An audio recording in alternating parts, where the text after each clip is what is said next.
эту запись расшарю. Окей, хорошо, запись включена. Оксана, пожалуйста. Я приветствую всех, кто собрался сегодня. И я очень рада, что у нас получилась эта встреча. И Стюарт откликнулся поговорить, порассуждать на тему вот этого соответствия нашей иммунной системы и способности мыслить трезво. Я не знаю, я просто рада, мне нет слов, и я жду, что Стюарт нам что расскажет хорошее и интересное. So Stuart introduced and talked about that you agreed to do some talk about critical thinking and this situation and everything, and she's speechless and waiting for you to talk. Before, could you give me permission to record this for myself? Oh, yes, I can do that if you ask for this. May I please be able to do that? No, that's, I mean, it's not about police, it's about a bottle.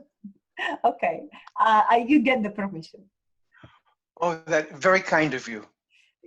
You're very welcome. Yeah, does it work? I do not know. Well, actually, it's allow record, so you can, I think that yes, it is. The bottom should be working for you too. Yeah, wonderful. Perfect.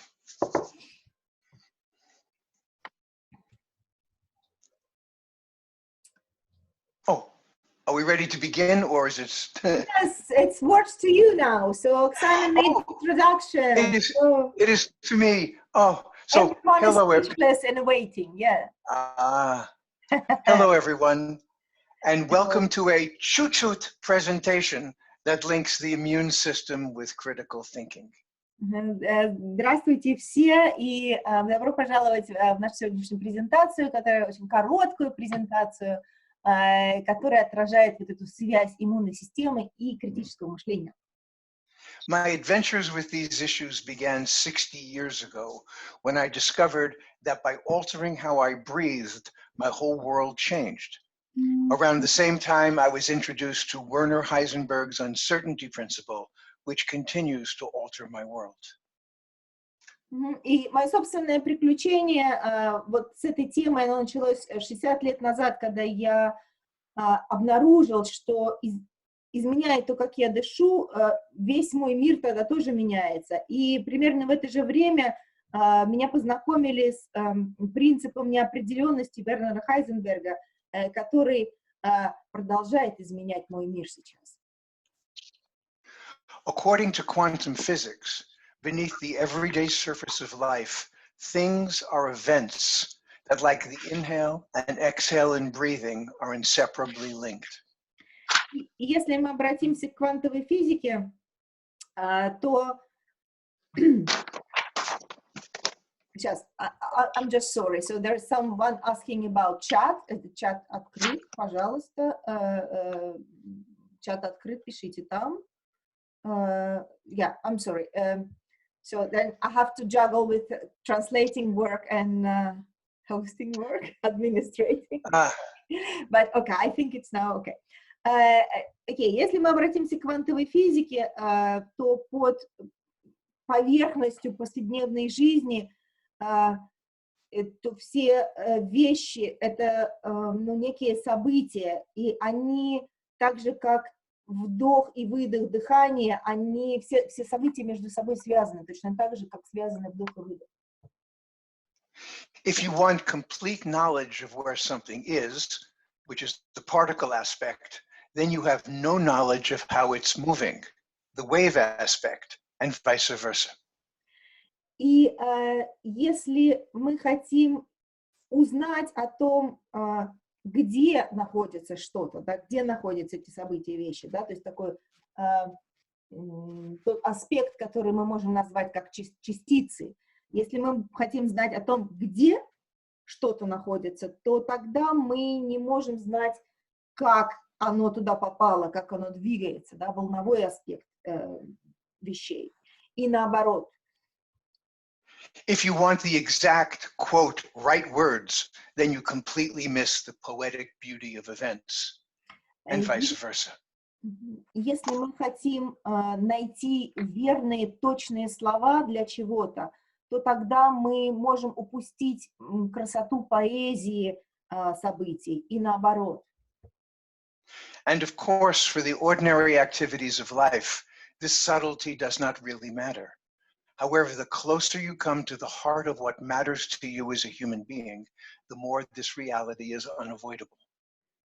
И, конечно, для каких-то обычных, обыденных событий, действий жизни, вот эти тонкости, они, на самом деле могут не иметь такого большого значения, но в то же время, однако, чем ближе мы подходим вот к сердцевине, к самой сути того, что имеет значение для нас, как для людей, тем больше вот эта реальность становится неизбежной. The American visionary and systems theorist Buckminster Fuller suggested that you never change things by fighting the existing reality. To change something, build a new model that makes the existing model obsolete. И американский визионер и системный теоретик Бакминстер Фуллер, он говорил, вы никогда не изменяете, вы не можете никогда изменить что-то, борясь с существующей реальностью.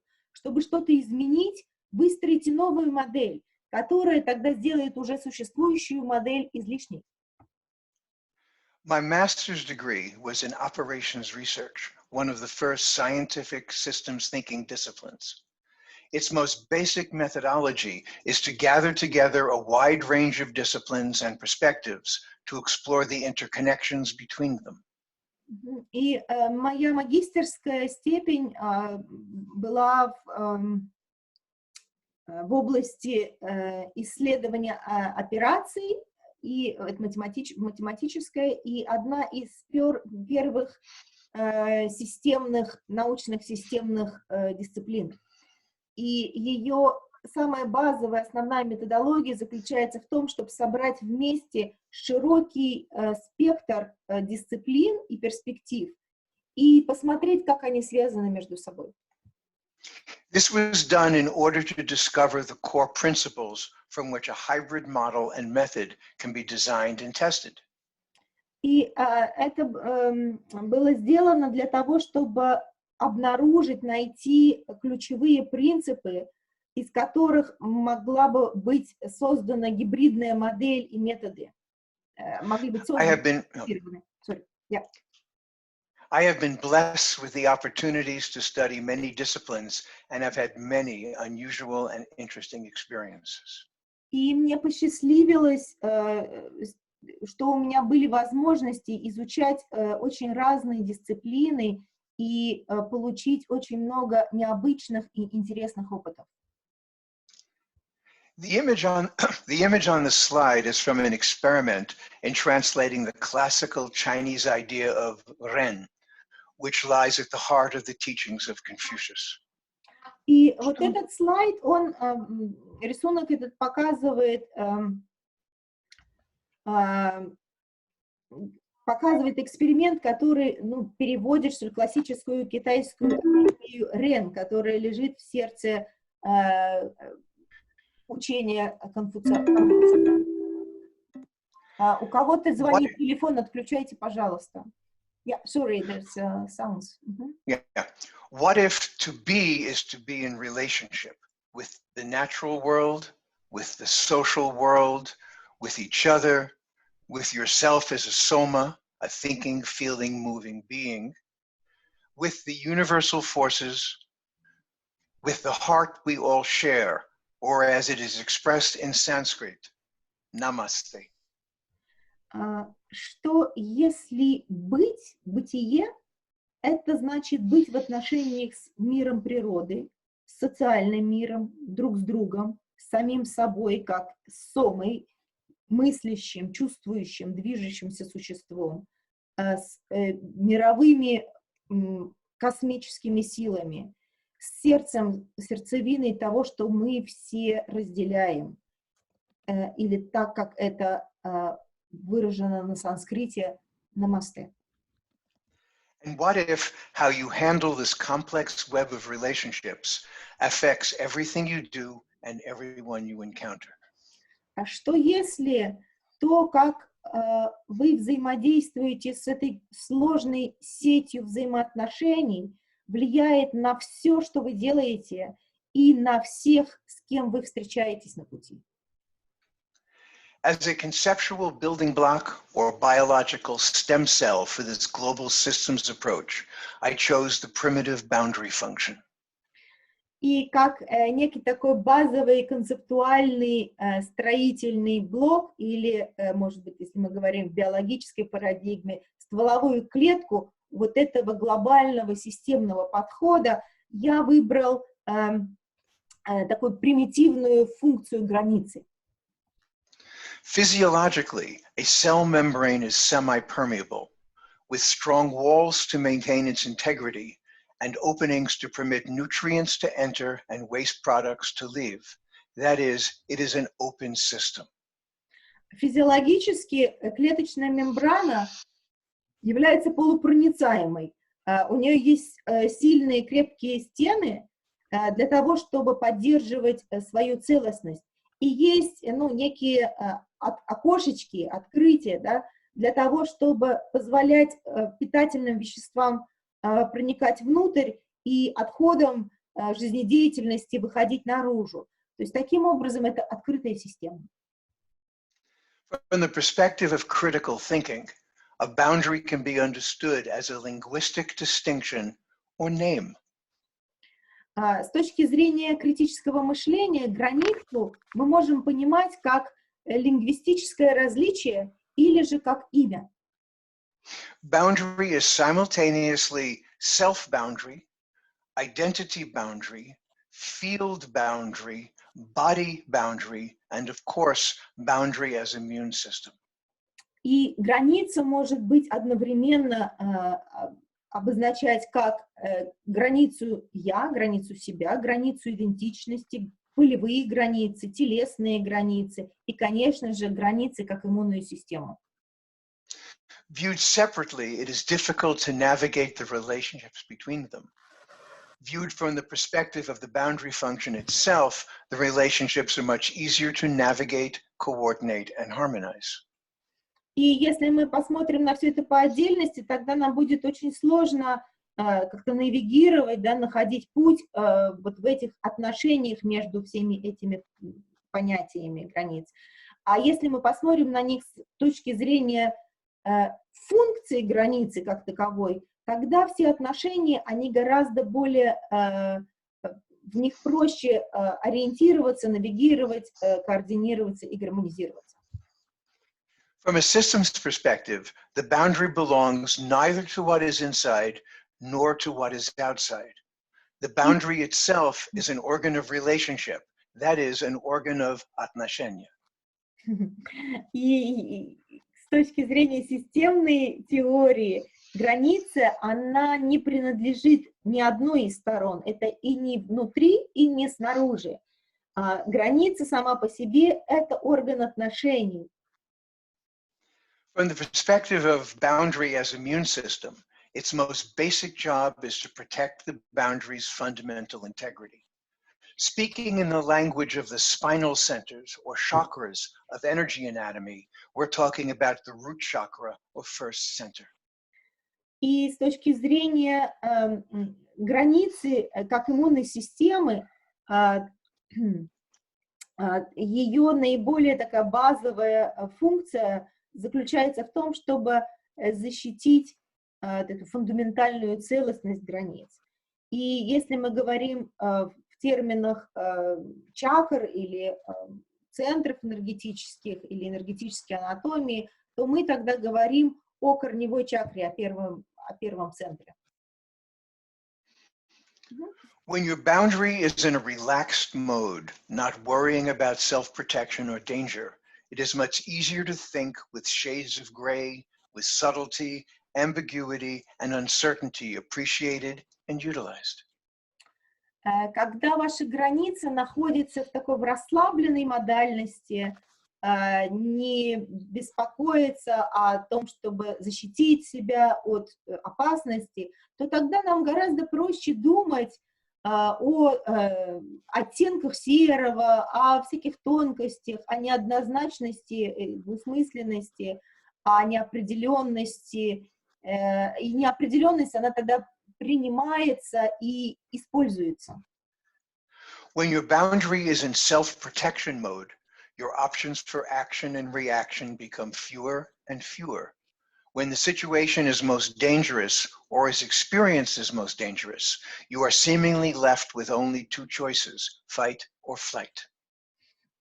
И если вы увидите на рисунке, да, первые, которые там размытая граница, и если ваши границы находятся в модальности, в режиме самосохранения, то тогда ваши возможности для действия и реакции становятся меньше и меньше. Когда ситуация делается совсем опасной, или когда она переживается как очень опасная, то тогда у вас остается, похоже, всего два выбора, да, убежать или отбиваться. In the realm of critical thinking, you find that your understanding and decision-making is now operating with either-or logic. И если мы рассматриваем это в терминах критического мышления, то тогда мы можем обнаружить, что понимание и принятие решений тогда оперируют очень тоже двоично, да, или-или. In Western thinking, the particle aspect of the quantum particle and wave has tended to predominate. The ancient Greeks called this the search for the truth. В западной мысли, в западном мышлении частицы как аспект квантовой теории, да, частицы волны, тогда частицы начинают преобладать. И древние греки называли это поиском истины. In Chinese thinking, the wave aspects predominates as they seek harmony. И в китайской мыслительной традиции там преобладает волновой аспект, да, и тогда там есть поиск гармонии как основное направление. Rather than yes or no, true or false, the question becomes, do I walk the path this way or that way? И тогда вместо «да» или «нет», «правда», «неправда», вопросы, которые возникают, они скорее становятся как «иду ли я по этому пути, таким путем или другим путем?» What if critical thinking virtuosity correlates with a well-rounded immune system? What if this task requires us to somehow find a way for truth and harmony to work together? И что если мы задумаемся, что если критическое мышление, виртуозное владение им соотносится с хорошо организованной иммунной системой? Что если эта задача требует от нас найти каким-то образом одновременно, чтобы работали и поиск истины, и поиск гармонии? The healthy immune system effectively handles attacks that come from the outside, as well as attacks that come from the within, also known as autoimmune disorders. И здоровая иммунная система, она эффективно справляется с атаками, которые приходят извне, и точно так же с теми атаками, которые происходят изнутри организма, да, с аутоиммунными заболеваниями. Critical thinking is important for dealing with matters in the external world, as well as for making better personal assessments and decisions. It is especially important for aligning your opinions with what is actually happening. Критическое мышление важно для того, чтобы взаимодействовать, уметь обходиться с этими задачами во внешнем мире, точно так же, как с тем, чтобы производить более эффективные оценку и принятие решений. И это особенно важно для того, чтобы мы могли соотносить как можно лучше ваши мнение с тем, что в действительности происходит. Both your critical thinking capacity and your immune system functioning are profoundly influenced by your attitude. И ваша способность к критическому мышлению, и ваша иммунная система, функционирование иммунной системы, они обе очень глубоко находятся под влиянием вашей установки. Attitude, as we are using the term, is formed by the interactions between the configurations of your thoughts, the configurations of your feelings, and the configurations of your muscles. И если мы говорим об установке, как мы используем этот термин, она формируется взаимодействиями между тем, как формой ваших мыслей, конфигурацией чувств и конфигурацией ваших мышц. In the experiment that follows, we're taking advantage of the natural connection. Oops, somebody drew. We're taking advantage of the natural connection between your visual sense and your visceral or organ sense. И в эксперименте, который последует сейчас, мы будем использовать возможности вот этой нашей естественной связи между зрением и нашим висцеральным чувством.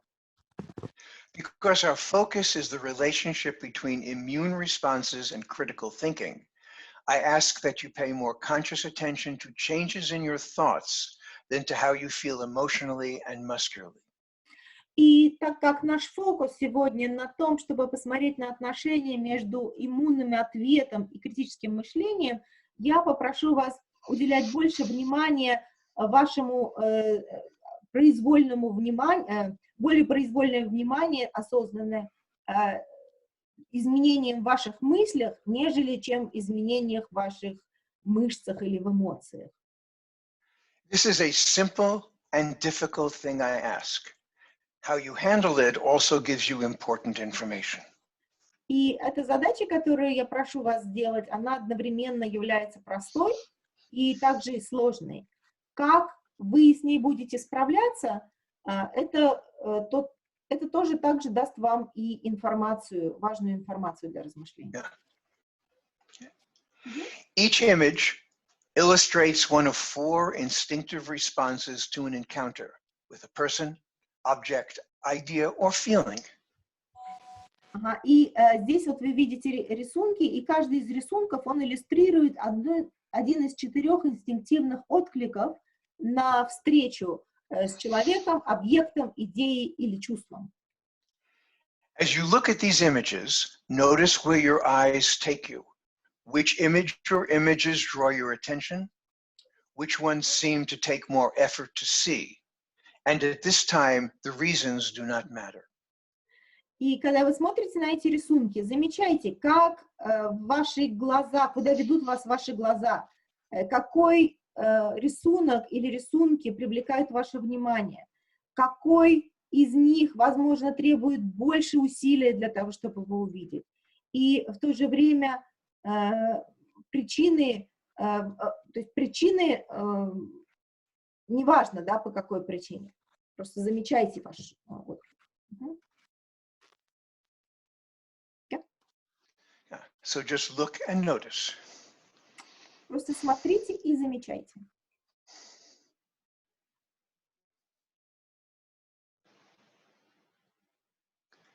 The experiment we are about to perform is simple. For each of these images, there is a short animated GIF that contains images and words. The translator will read the English as we play the GIF. И эксперимент, который мы сейчас с вами будем делать, он простой. Для каждого из этих рисуночков есть такая анимированная гифка, в которой есть и рисунки, и слова. И я буду читать текст, переводить текст на русский, в то время как вот сама гифка будет проигрываться. Now here is your task. As you watch the animated version of each of the instinctive responses, hold in mind an important and/or difficult question for which you seek greater clarity. И сейчас задача. она состоит в том, в то время как вы смотрите на анимированную картинку каждого из этих инстинктивных откликов, держите в уме важную или важный или сложный вопрос, для которого вам хотелось бы получить больше ясности. After the animation plays for just 2 times because of our time constraint, I will give you several seconds to let the cognitive, visual, visceral processes cook. И после того, как анимация проиграется дважды, 2 раза, потому что у нас достаточно ограниченное время, я дам вам несколько секунд для того, чтобы позволить когнитивному, визуальному, висцеральному процессу, как-то там завариться, да, во что-то. We will do this for each of the 4 instinctive responses. И для каждого из этих инстинктивных откликов, для каждого из этих образов, картинок у нас будет отдельный процесс. If we had more time, we would dive in more deeply. Если бы у нас было больше времени, мы бы глубже пошли туда. But first, take several seconds to choose a question for these experiments. The more it means to you, the more likely you are to discover some interesting things. И сейчас давайте несколько секунд на то, чтобы выбрать вопрос для этого эксперимента. Чем более важен для вас этот вопрос, чем больше в нем значения, тем скорее вы найдете откроете какие-то интересные вещи для себя в этом процессе. Okay, so you have your question, and now the animation for the instinct to move back. Окей, у вас есть вопрос, приготовили вопрос, и сейчас начнется анимация, инстинкт двигаться назад. Итак, что-то надвигается. Настоящее надвигается, оно подходит ближе, я отступаю назад. Оно подходит еще ближе, я отступаю еще дальше назад. Оно останавливается, я останавливаюсь. Оно начинает отодвигаться от меня, я двигаюсь вперед. Оно двигается дальше от меня, я возвращаюсь на то место, где я был. Снова. Это что-то настоящее надвигается, подходит ближе, я отступаю назад. Оно подходит еще ближе, я отступаю дальше назад. Оно останавливается, я останавливаюсь. Оно отодвигается от меня, я двигаюсь вперед. Оно отодвигается еще дальше, и я возвращаюсь на то место, где я была. Good. Now let the cognitive, visual, visceral processes cook. Теперь позвольте начать вариться когнитивному, визуальному и висцеральному процессам.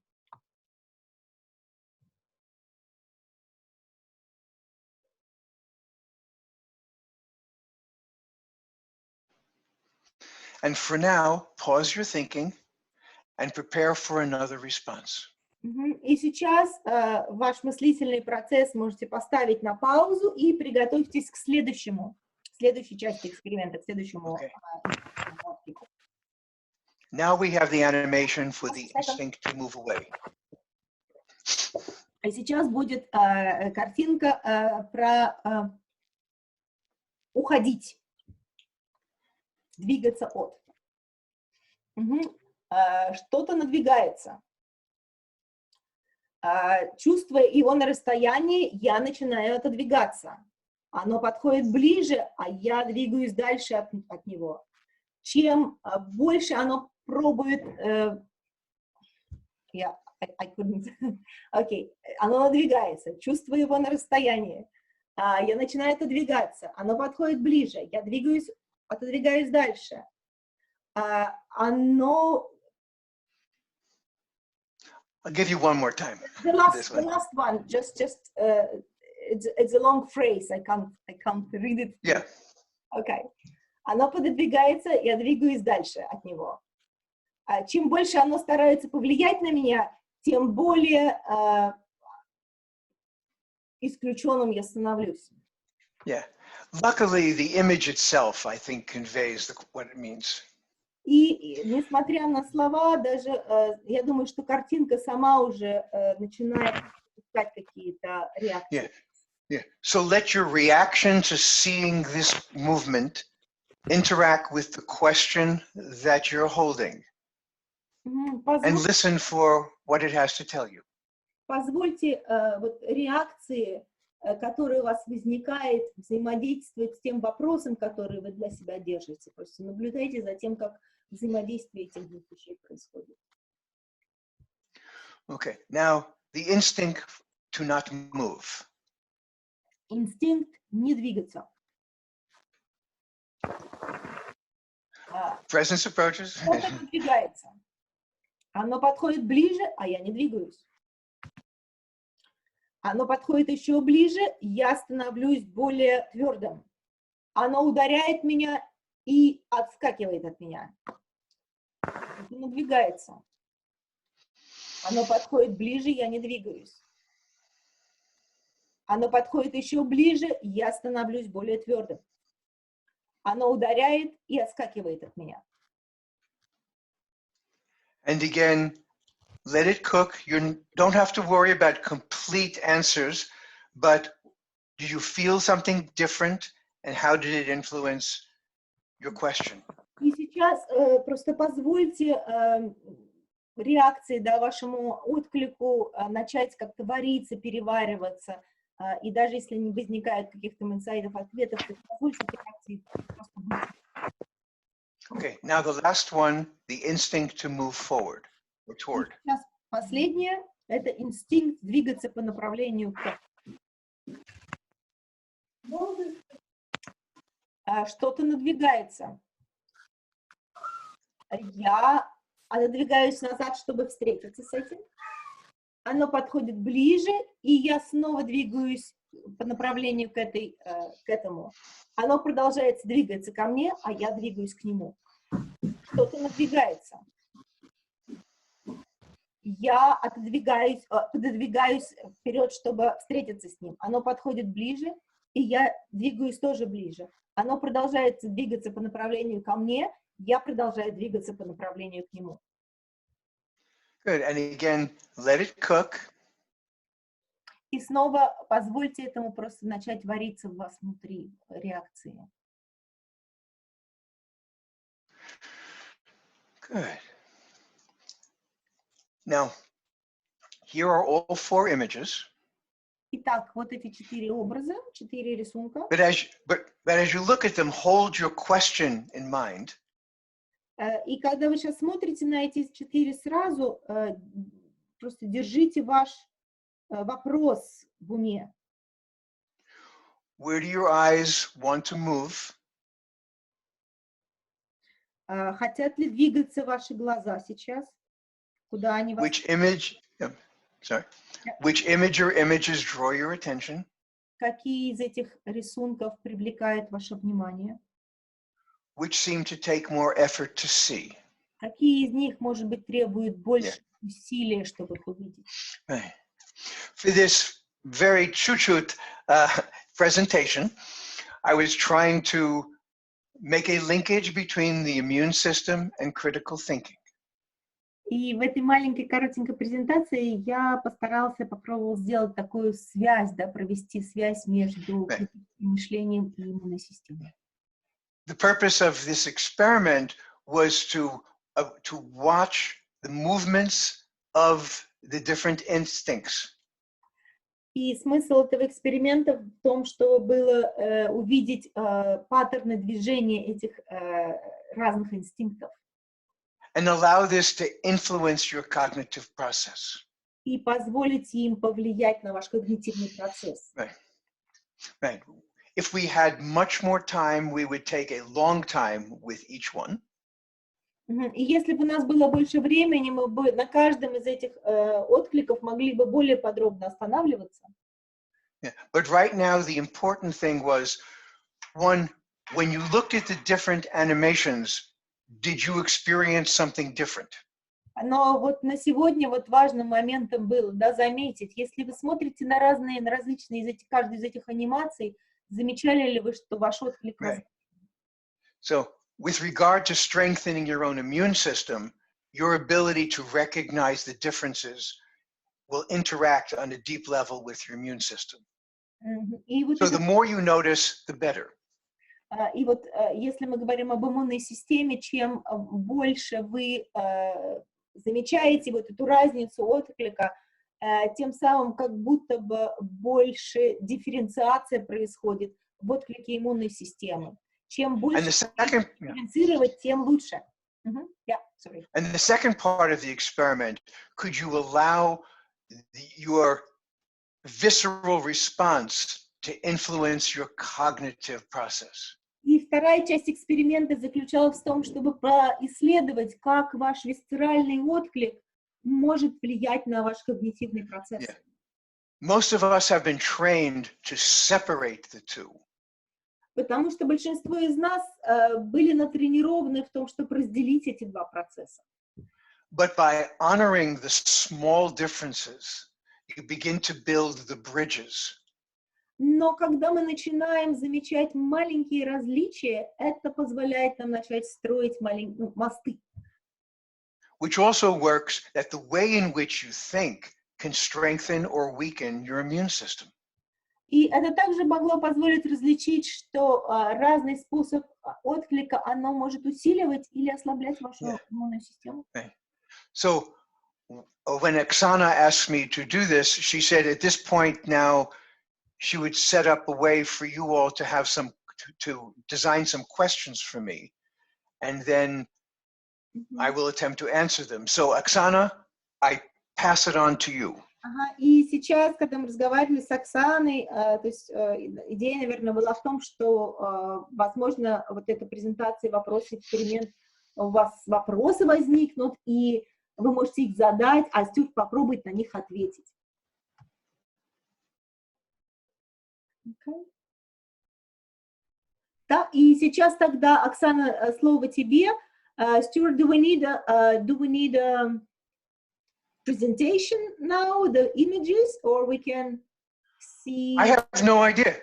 All I know is Oksana said people were going to split maybe up into groups and come up with questions. Okay.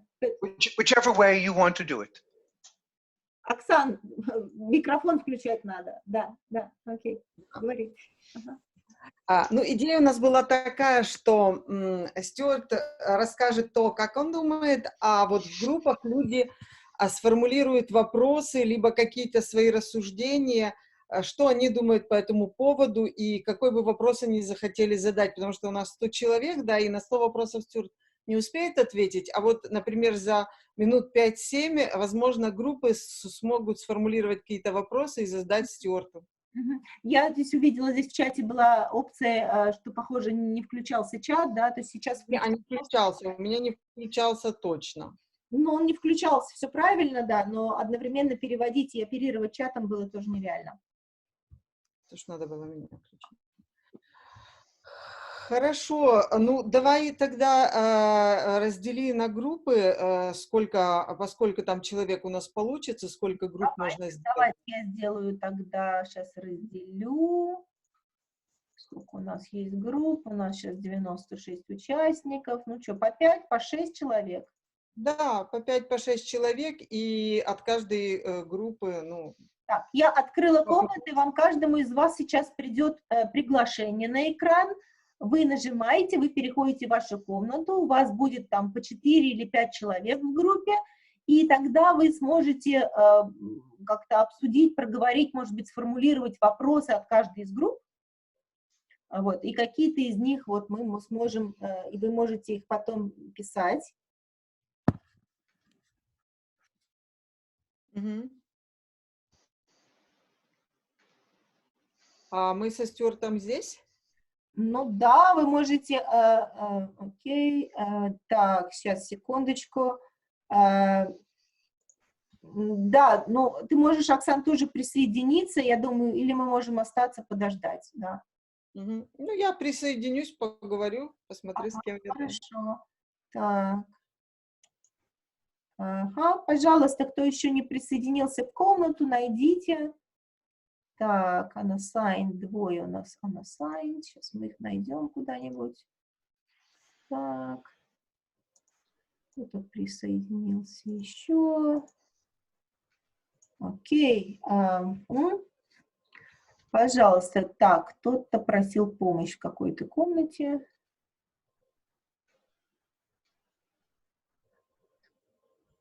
Угу. Так, товарищи, я вижу, что еще многие не присоединились. У нас есть, на самом деле, немного времени, минут 5, и потом я закрою комнату, и у вас появится, что 60 секунд осталось.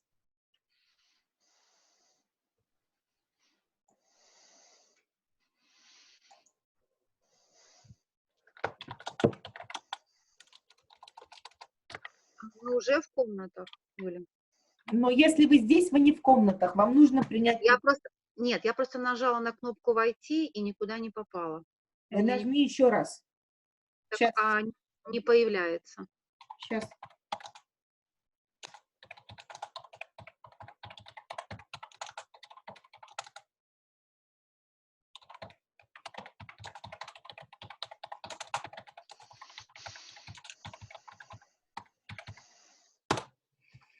Окей. Так, Ирина, move to, комната 19. Окей.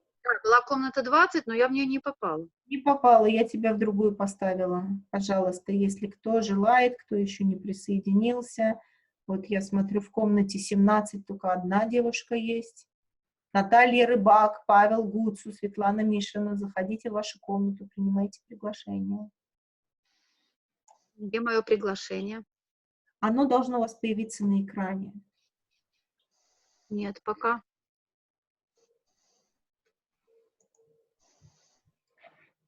Ирина, ты смотришь с телефона, поэтому посмотри, пожалуйста, может, на другом экране у тебя приглашение висит. Нет, так у меня тогда приглашение сразу в 20-ю комнату пришло. Ну вот я тебе послала в другое еще. Ну, там просто выскочила, а сейчас вообще нигде не выскакивает. Сейчас посмотрю. Где его искать?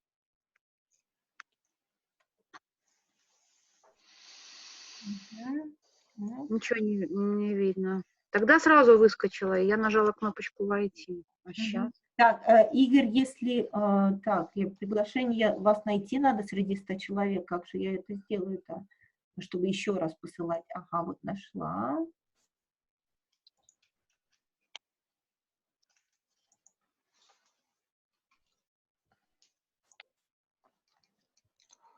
Короче, у меня ничего не выходит, да? Ну, окей, кто у нас, сколько человек сейчас? 30 участников я вижу здесь в общем зале. Пожалуйста, как-то откликнитесь. Так, Светлана, оно вот, вы знаете, оно не работает таким образом, вас надо найти в списке сейчас. Так, Светлана, вот нашла вас.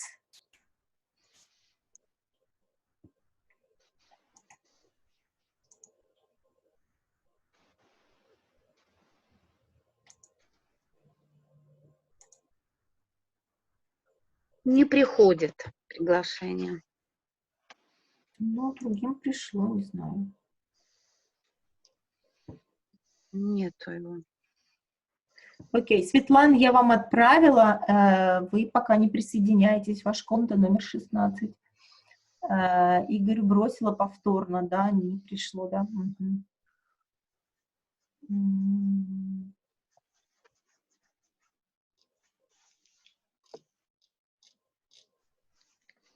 Очень странно. Так, окей. Окей, но вы пока можете думать свой вопрос и записать его себе, или начать записывать его в чате. У вас есть время, у вас есть фора. Так, это на сайт Participants. Сейчас мы их найдем.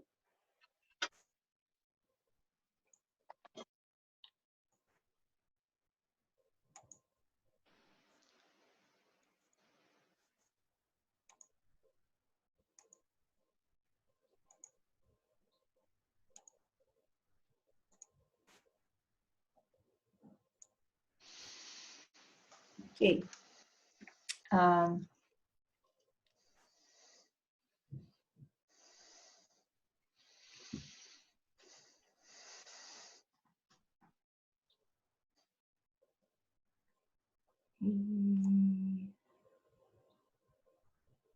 Окей.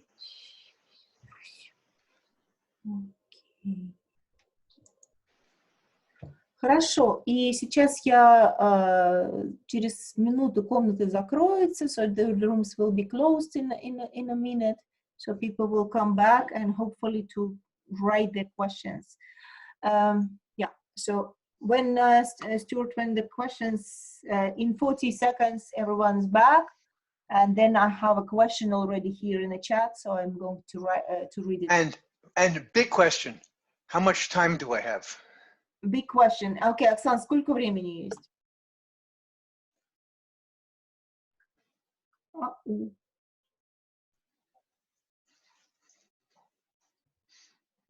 Well, I don't know. For me, until Friday, I'm free, so you can have all the time of the world. 5 минут. У меня сейчас закончится. Хочешь зайди? Я не могу. Пожалуйста, включайте ваши микрофоны. Есть кнопка, которая... Комнаты закрываются, люди возвращаются.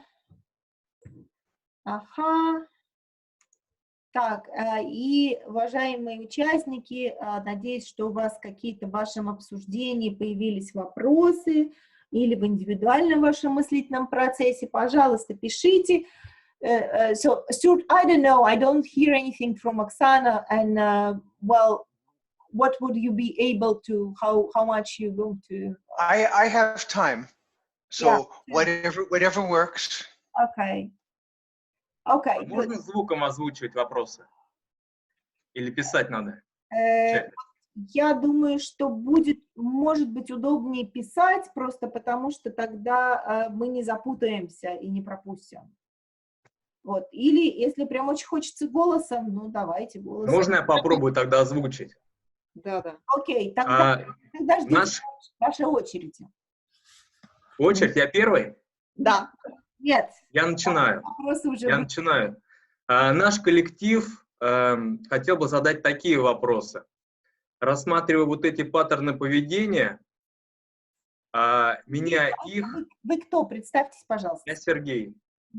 Okay. Можем ли мы менять свой иммунитет? И обязательно все 4 паттерна поведения там должны присутствовать. И вторая часть вопроса. Или давайте первую сначала. Okay. So the question from the group was if we, we notice our patterns, and then what is further? So if we change the patterns, would it be changing the immune system? And the second question is, second part of the question, говорите. И вторая часть вопроса этого же самого, только с другой стороны заход, касается того, могу ли я где-то как-то чувствовать, ощущать свой иммунитет, и какие-то в нем изменения, и как, где я могу это отследить. Okay, and the other, подождите, and the other question is that how can I feel my immune system, how can I notice the changes in an immune system, something like that. И уже от изменения вот этих вот настроек иммунитета я могу, то есть, идти туда в паттерн. То есть, вот эта настройка, изменить настройки. Immune system, I can go into the pattern. Okay. I don't know if you understood the question. I have the basic sense. Should I answer this one before going on to others? Yeah. Yeah, so would you want to answer, or you gather then and maybe something else will be coming? The questions are coming in the chat now, so I can read it. I can read them all. Okay, so this is, yes, let me gather up a couple of things, so maybe some of them are similar, yes. У меня, уважаемые участники, чтобы все-таки было это удобнее, пожалуйста, пишите ваши вопросы в чат, потому что с устным переводом это больше времени, и это сложнее понять, и Стюарту тоже собрать их все. Okay, so the question, with the models of reaction and that boundary is an organ of relationship. So can we say that the border, the boundary, is a kind of transitional object of the relationships? I don't understand that one. Go back, one of the words you used. You said the boundary is an organ of relationships. So yes. The question, is it kind of, we can see it as a transitional object? From Okay. Dynamic. Okay. Yeah. Okay. Then. Okay. Yeah. So that was the question. The other question was just a second. One was before, I think. Yeah. So when we trace our key patterns, what then? How are we going to use them? Then how the patterns connected to immune system. Then two reactions, acceptance and resistance. How can we use, apply this experiment further? What is this core of it? How the resistance and acceptance influence the immune system, how it's connected, how this exercise connected with the question of boundaries.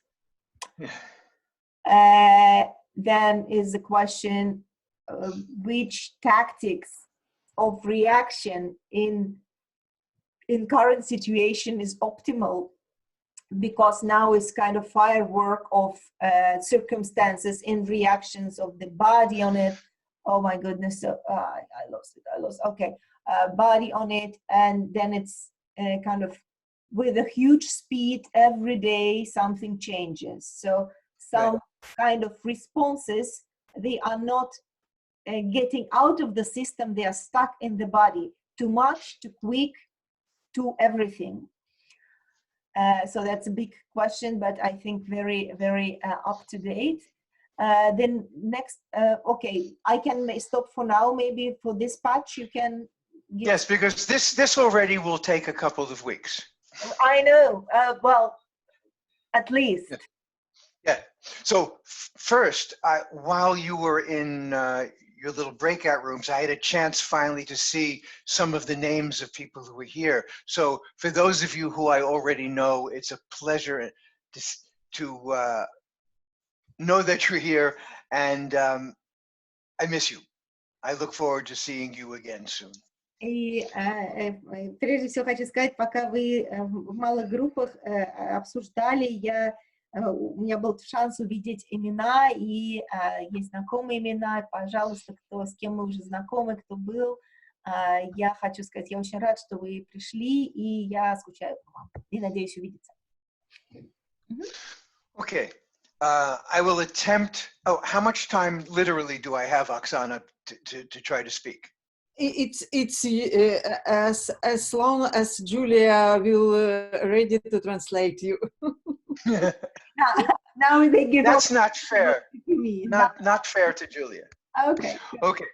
Okay. I will let you know when I reach my boundary limits. Yes, definitely. Do not hurt yourself. Okay. Okay. The first place I would like to go, and okay, when Oksana gave me this topic, immune system and critical thinking, she also did it because of many conversations she and I have had. Прежде всего хочу сказать, когда Оксана обратилась ко мне, предложив вот эту тему, иммунная система и критическое мышление, это в том числе потому, что у нас на эту тему уже были разговоры. So first, please forgive me with what I'm going to say, because life is more interesting than we usually imagine. И простите, то, что я сейчас скажу, но жизнь, она, как правило, всегда гораздо более интересна, чем мы можем себе это представить. One of the things about me that confuses people the most. И одна из вещей, вещей обо мне, которые смущают людей больше всего, это. Especially given many of the subjects that I have studied. Особенно в связи с тем, что я много чего изучал, много разных предметов. Is that I believe my greatest contribution is in the world of critical thinking. И вот среди всего этого я считаю, что одно из самых больших вкладов, которые я сделал в мир, это как раз в области критического мышления. Yeah. So while on one hand it seems reasonable to say what many people think, which is, it's stuck in my body. И то, что как перефразируя, как кто-то сказал, да, это оно вот у меня в теле сидит. Yeah, if you watch again the presentation, you will see that I never use terms like body. И если вы будете пересматривать эту презентацию, то вы, наверное, видели, что я ни разу не использовала термин «тело». That's because how we conceptualize body can be very confusing and difficult. В частности, потому что то, каким образом мы концептуализируем тело, это уже может быть проблематично и сложно. For the sake of time, there was something that I took out of my talk that I was originally going to say. И с учетом времени, вещь, которую я хотела бы вот из своей лекции, из своего выступления взять. It was from a Japanese philosopher who wrote a book called The Body. Это то, что я хотела изначально рассказать, это кусочек из книги японского философа, который называется «Тело». Yeah. I believe his name was Yuasa, well, forget it, I can't even remember this. В общем, его звали вот этим японским образом, который никто из нас не... But anyway, in Japanese and in Chinese, the word body does not mean the same as it means to Western thinkers. И история в том, что для японцев и для китайцев термин «тело» означает совсем не то, что это для нас. The way I did my presentation was that people, when they use the word body, get overly fixated on the muscular part of things. Что как будто, когда мы говорим «тело», люди чрезмерно фиксируются на том, что вот на мышцах. So, if we're going to speak of body in a larger sense, like soma, и если мы будем говорить о теле в более широком контексте, да, о соме, it's as much about thinking as it is about muscular sensing. Тогда там будет так же много про мышления, как и про мышцы. So, the idea is, if you think about it as body, the link between your body responses and your cognitive responses or your behavioral responses in the world, there is no the relationship is difficult to cross. И тогда получается, что если мы говорим о теле, то тогда очень сложно ухватить вот эти отношения между мышлением, действием, напряжением. Right. You are a person. You are a living being. И вы являетесь живым существом, да, вы человек. You think with your body, you feel with your body, you move with your body. Вы чувствуете своим телом, вы думаете своим телом. Yeah. There was a saying, I think it was in English, which is, fish know nothing about water. И есть английская пословица, да, которая говорит: рыба ничего не знает о воде. Right. Of course, I live here. Потому что, конечно, я же живу в этом. But this is my life. Это моя жизнь. My body as a thing is basically when I'm dead. И мое тело, оно становится вещью реальной в тот момент, когда я умер. Yeah, and this is why earlier in the talk I spoke about if you can really work with this primitive boundary functions, that is the doorway that connects all the different parts of ourselves. И вот то, что я говорил в своей презентации, да, то есть если мы будем думать о границе, о функции границы, о границе как функции, это то, что поможет проявить, ухватить отношения. If I believe that the cognitive is the most important part of me, и если я верю, my mind is the most important. Если я верю в то, что когнитивная часть — самая важная часть меня, then I go, well, how can I connect to my body? Тогда я буду думать о том, как я могу соединиться с телом. If I believe my body is the most important part of me, и если я верю в то, что мое тело является самой важной частью меня, then how does it connect to my thinking? То тогда, как же тогда оно соединяется с моим мышлением? If we go, they all come together. А если мы исходим из того, что оно все соединяется вместе?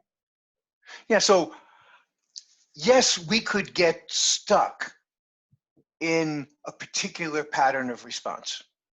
И таким образом, подходя к вопросу, да, мы можем оказаться, обнаружить себя застрявшими в каком-то одном определенном паттерне отклика.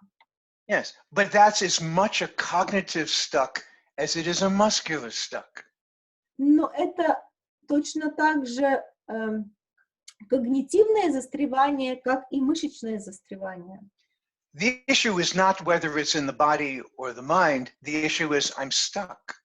Потому что проблема не в том, застрял я в уме или застрял я в теле. Проблема в том, что застрял.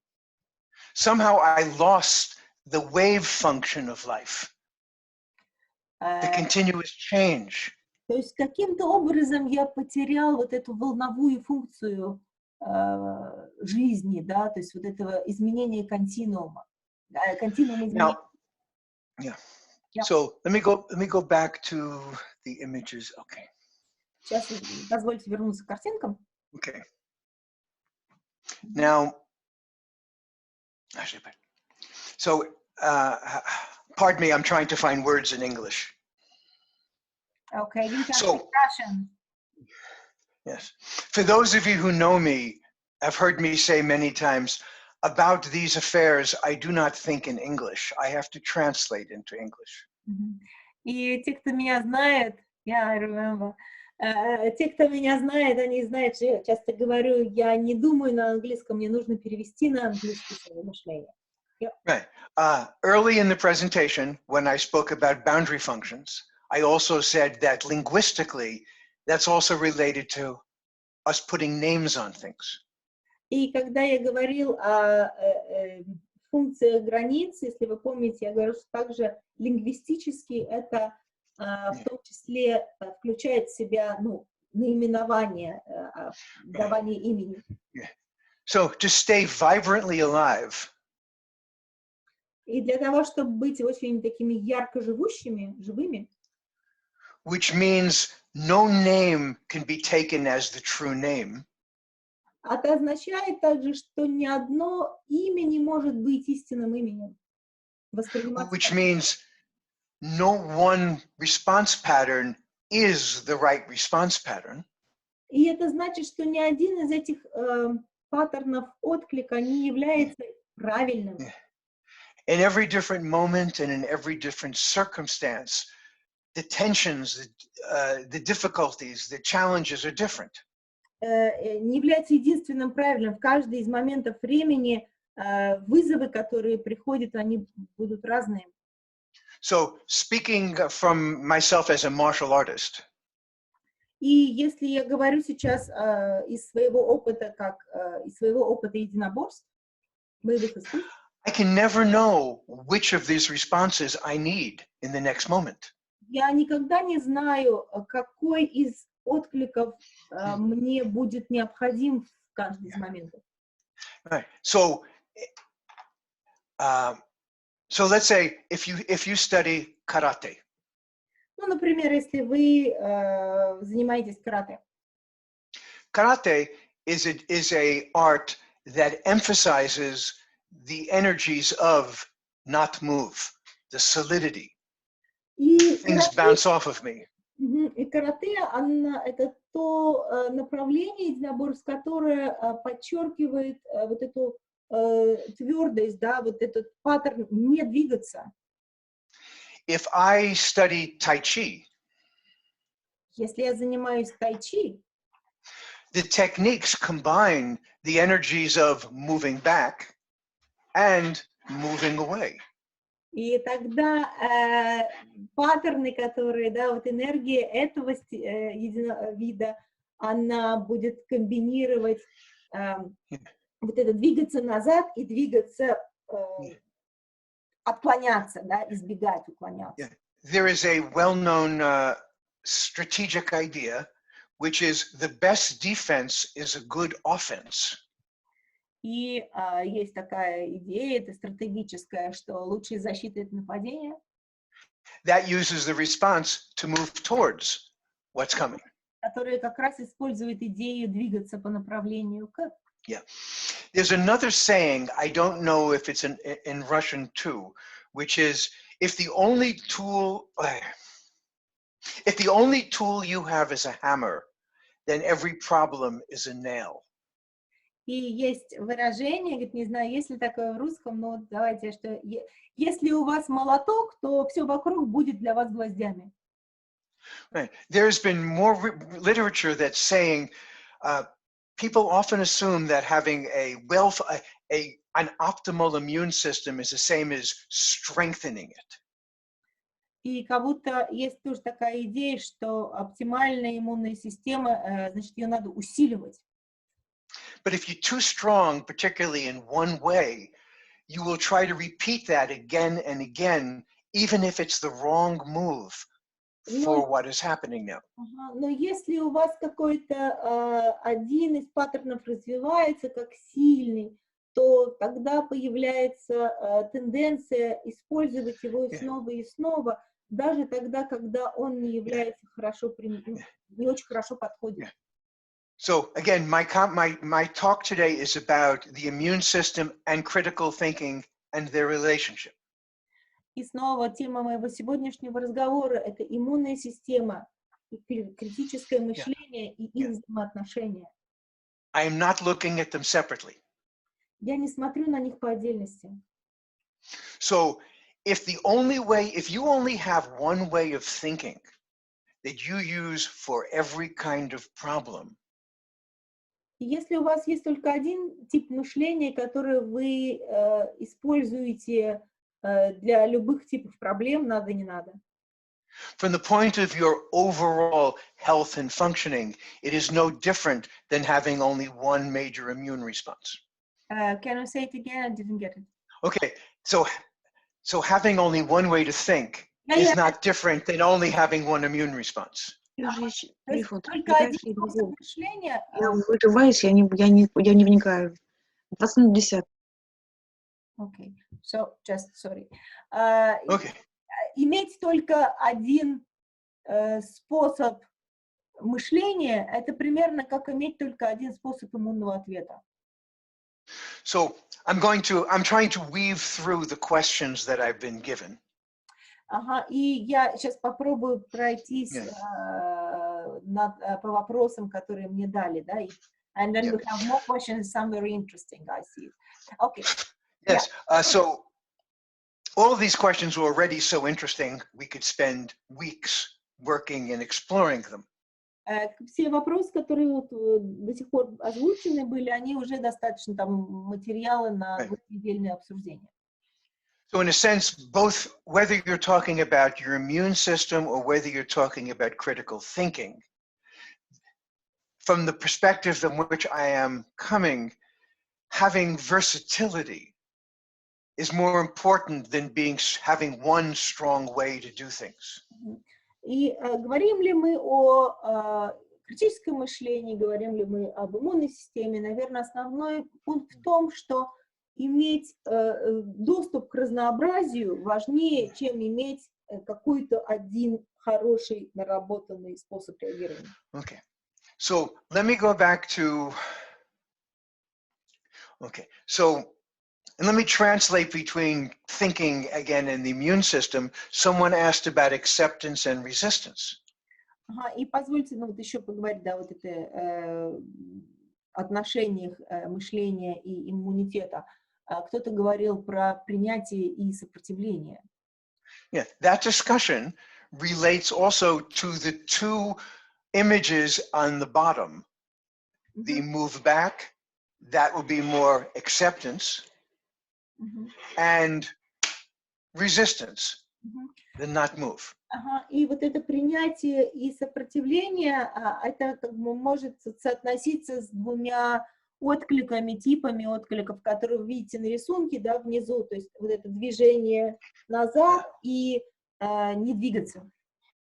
So actually, let me tell a story from my own life about this. Позвольте рассказать историю из моей жизни. Again, that links immune system, critical thinking, and effectiveness. Который тоже связывает критическое мышление, иммунную систему и эффективность. I think it was around, oh my God, 40 years ago when I received my first 6-degree black belt.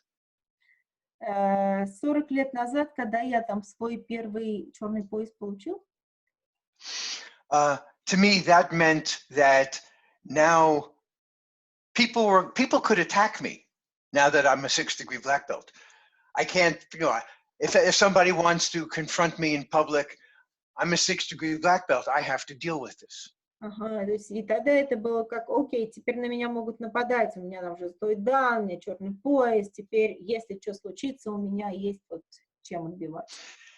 And I realized that I still had some fears about being hit. И я обнаружил, что у меня есть страхи до сих пор о том, что меня побьют. So I called up one of my close friends. И я позвонила своему близкому другу, Who is an incredible fighter. который, он такой прям боец вообще. In those days, he also trained mercenaries. Он наемников тренировал в то время. So I spoke to him and he gave me his martial arts Zen answer. И я с ним говорила, и он мне такой дал такой дзенский ответ боевого искусства. Which is, nobody likes to be hit, but if you really don't like it, it's going to hurt. И он сказал, ну, на самом деле никому не нравится, когда его бьют. Но если тебе это очень сильно не нравится, то тогда это будет больно. What I realized he was talking about was he was talking about the image in the lower right corner. И я тогда понял, что то, о чем он говорит, вот образ, который, как раз рисунок, который вот в правом нижнем углу. Yeah. And please pardon me if the demonstration I'm going to do right now is a little shocking. И простите, если демонстрация, которая сейчас будет, она будет немножко шокирующая. What I realized what he meant was when something is coming towards me, okay, and I go and I start moving back.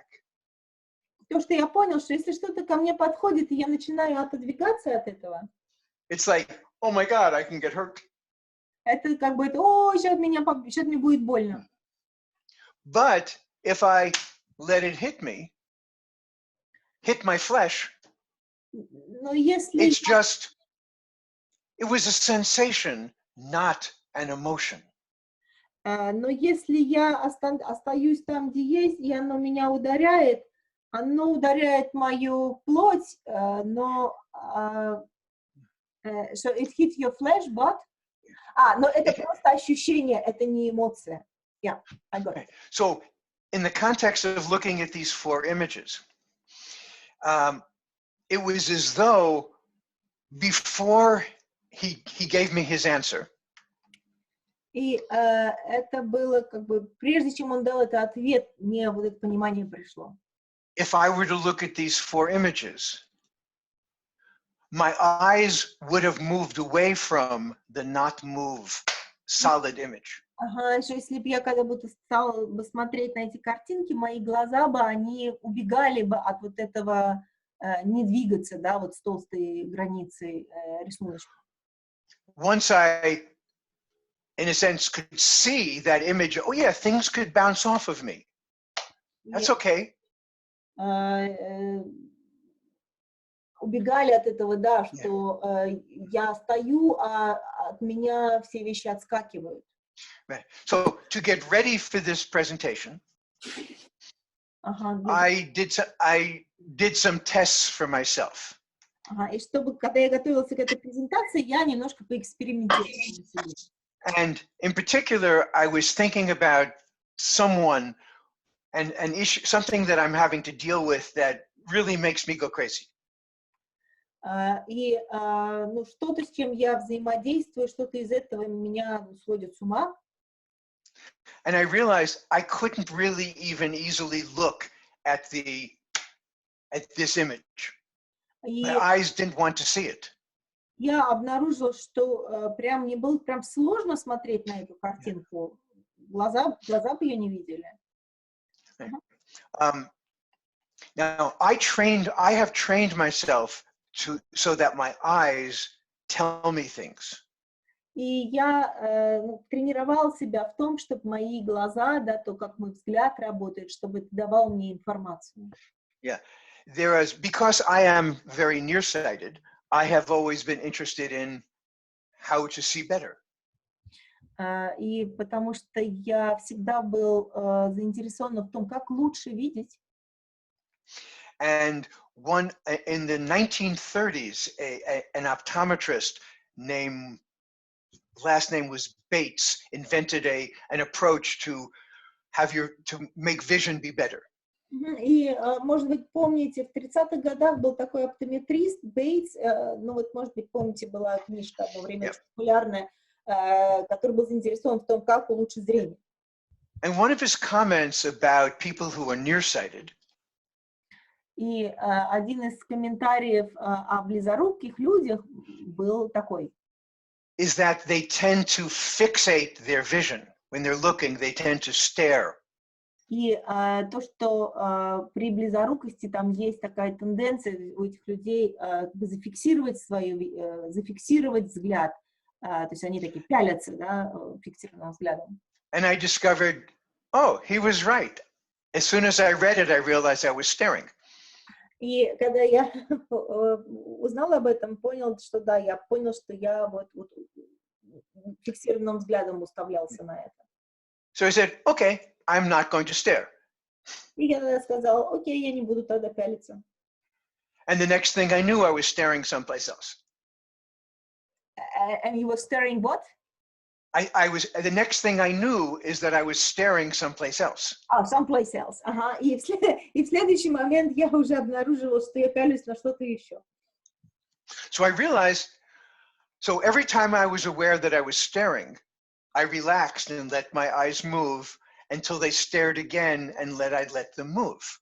И тогда это такая, получалось такой паттерн, что я обнаруживал, что я на что-то неподвижным взглядом уставляюсь, и тогда я отпускала, это позволяло глазам плавно перемещаться и плавать до тех пор, пока они снова не фиксировались на чем-то, замечала это и снова позволяла им плыть. Yeah, I discovered something that is absurdly simple. Я обнаружил, что это до смешного просто.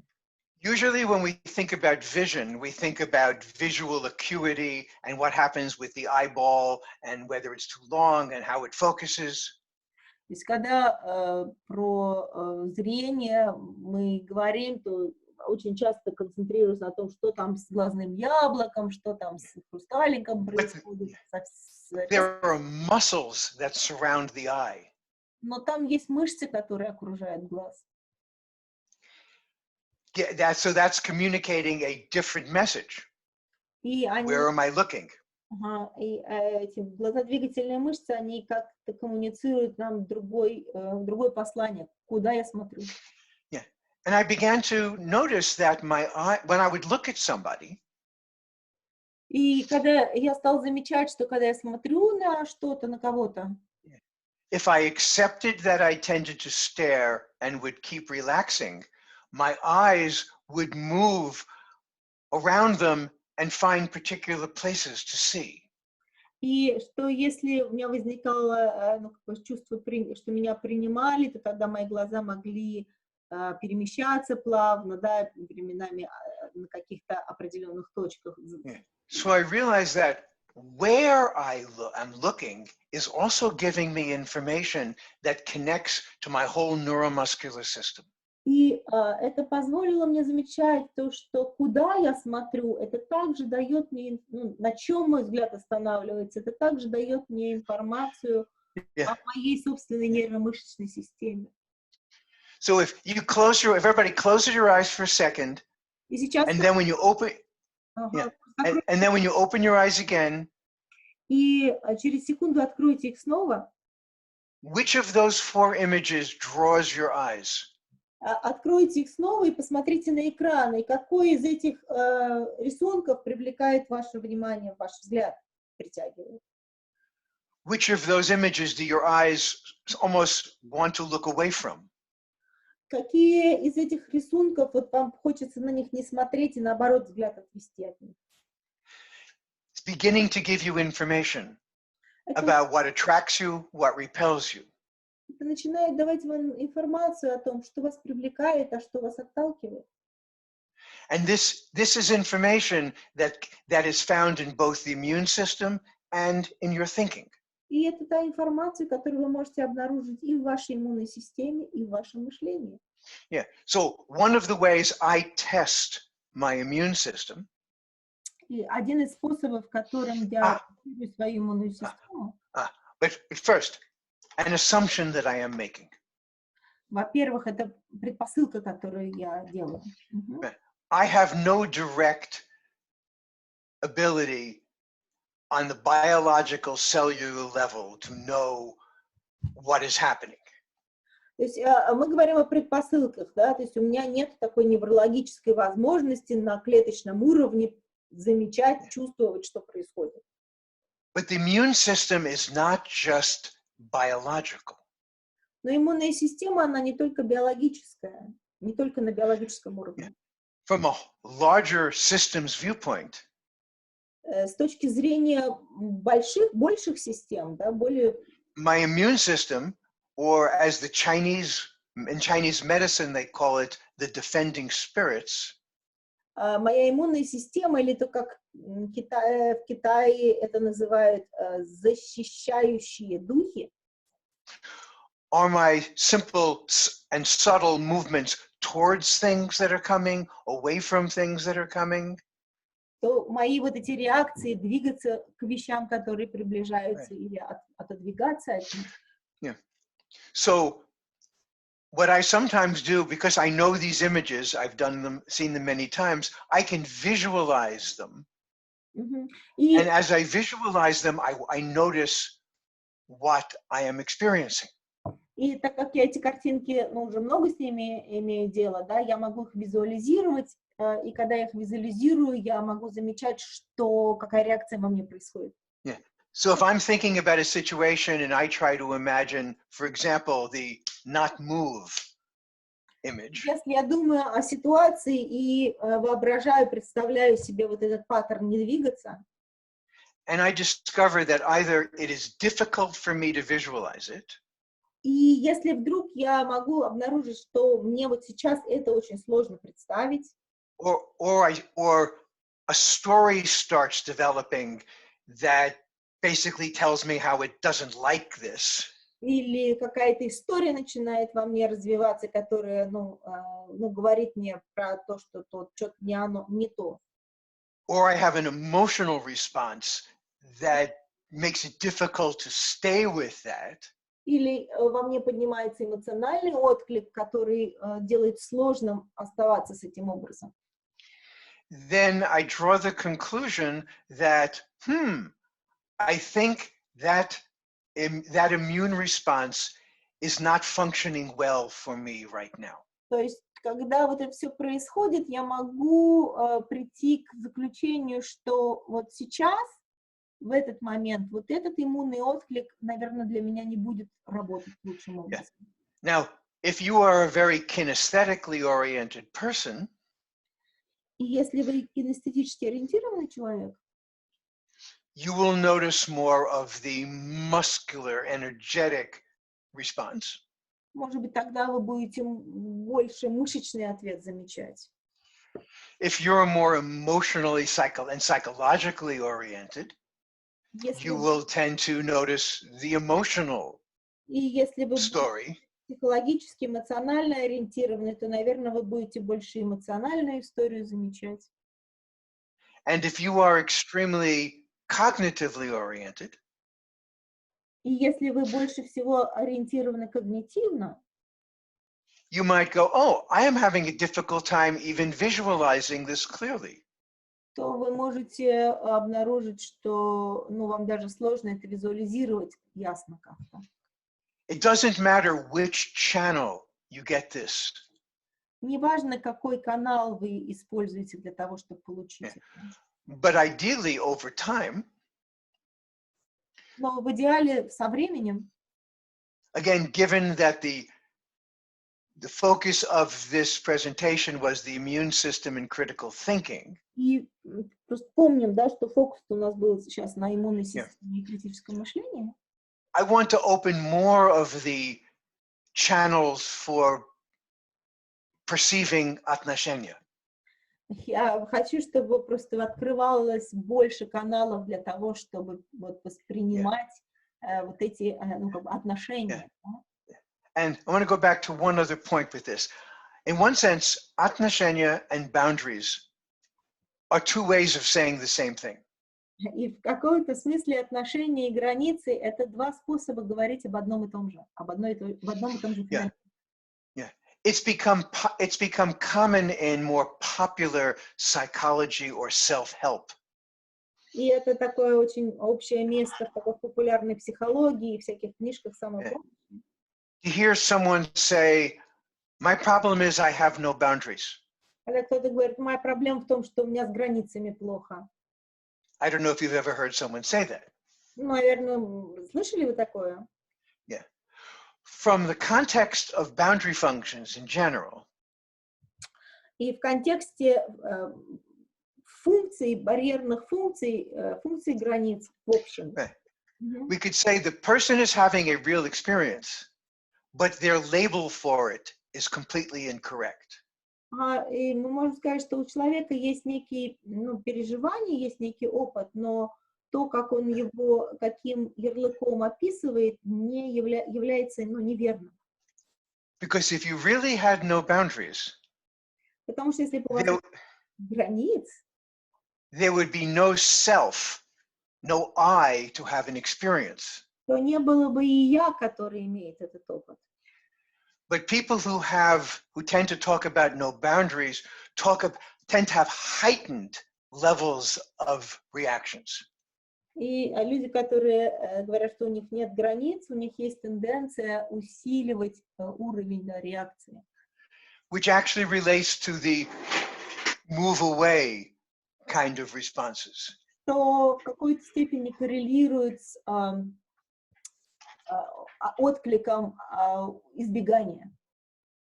In other words, the experience of being disconnected from, the experience of being out of your body or being disembodied. Опыт такой выхода из тела, растождествления с телом. Is a particular kind of bodily experience. Это такой особый способ телесного, это особый вид телесного переживания. You're always here, however, maybe not the way you would like to be. Потому что вы все равно остаетесь здесь, несмотря на то, что, может быть, вы очень хотите здесь. So I want to go back to one of the questions that's important about boundaries. И возвращаясь снова к вопросу о границах. Okay. Many times people who having, reasonably, given the intensities of the world and how we're always, in a sense, all the events in the world that are impinging themselves on you are making your immune system, in a larger sense, work much too hard. И когда много разных стимулов, которые приходят из внешнего мира, и с такой стимуляцией ваша иммунная система, она работает с очень большим напряжением. Yeah. It's the same thing on a cognitive level, То же feeling that life is so ambiguous, so uncertain самое that I can't make sense of anything. на когнитивном уровне жизнь такая сложная, жизнь такая неоднозначная, и на когнитивном уровне тоже такой перегрузка информации. So when you're dealing with a tremendous amount of ambiguity and uncertainty, it's reasonable to want, give me an answer. И когда мы имеем дело с таким высоким уровнем неоднозначности и неопределенности, то тогда очень таким логичным получается вот этот отклик, типа, дайте мне ответ четкий. In terms of the instinctive responses, I want things to stop and not affect me. Что если мы говорим в терминах вот этих откликов, я хочу, чтобы вещи прекратились и перестали меня задевать. Right. So if you're experiencing, so in the same way I have taught, I've been a teacher for many things, everything from graduate school all the way down to, what they call, I guess the 7th and 8th grades.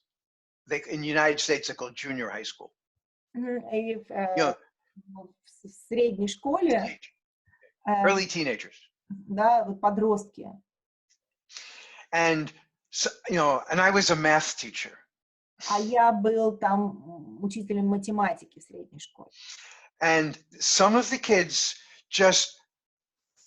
I remember once I gave a test on a relatively simple thing.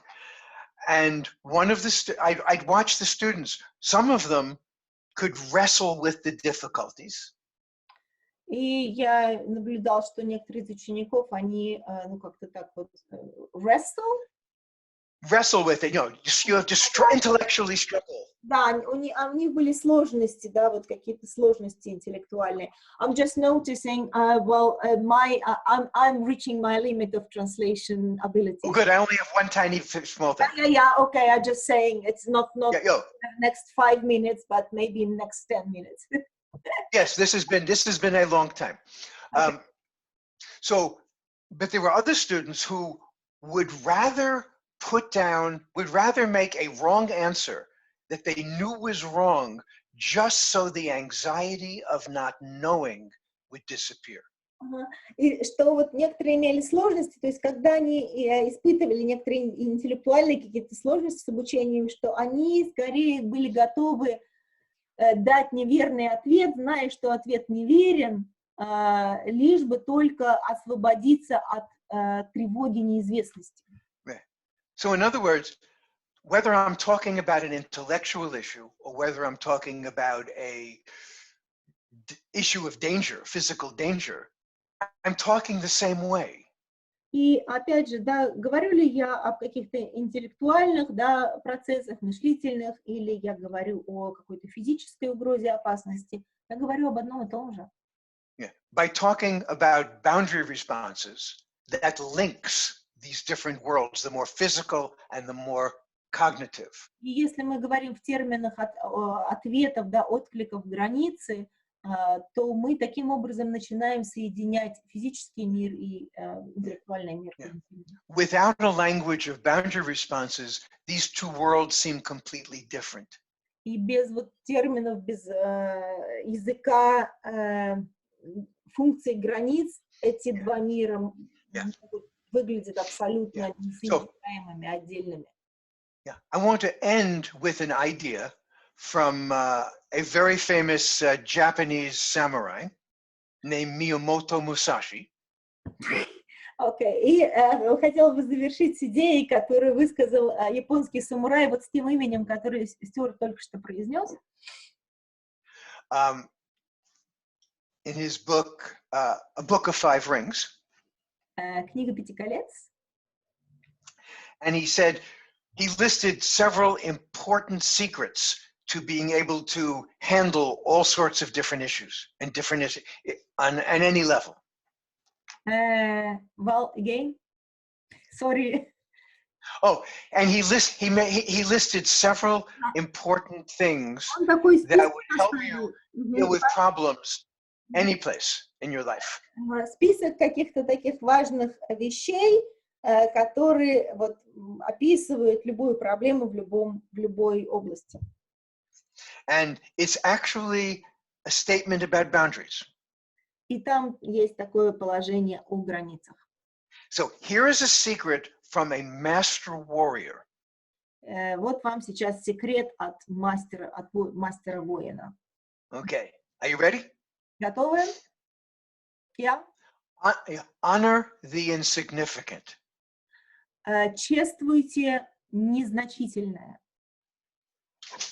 Yeah, I know. Right. So don't look for big things. It's tiny things that you will find what you're looking for. It's in the things that you ignore. Не ищите больших вещей. Смотрите на маленькие вещи, и там вы можете найти то, что вы ищете. Не игнорируйте их. Yeah. Yeah. And on that note, thank you for letting your immune system tolerate all of what I'm pushing at you. И на этой ноте, пожалуйста, позвольте вашей иммунной системе выносить вот все то, что я сейчас на вас вывалил. So, thank you very much. Спасибо большое. And have a wonderful time. И хорошего вам времени. Well, there are more questions, and I think I will get some record on it. So maybe we can look at these questions later, and maybe you can write a response or something that we can share. Yes. Yeah. Later. Okay, thank you.